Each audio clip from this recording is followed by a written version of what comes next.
இதயம் என்பது சதைதான் என்றால் எரிதழல் தின்றுவிடும். அன்பின் கருவி இதயம் என்றால் சாவை வென்றுவிடும். அன்பின் பாதை சேர்ந்தவனுக்கு முடிவே இல்லையடா.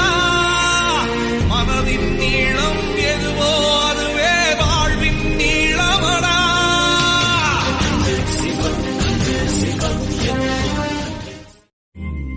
இதயம் என்பது சதைதான் என்றால் எரிதழல் தின்றுவிடும். அன்பின் கருவி இதயம் என்றால் சாவை வென்று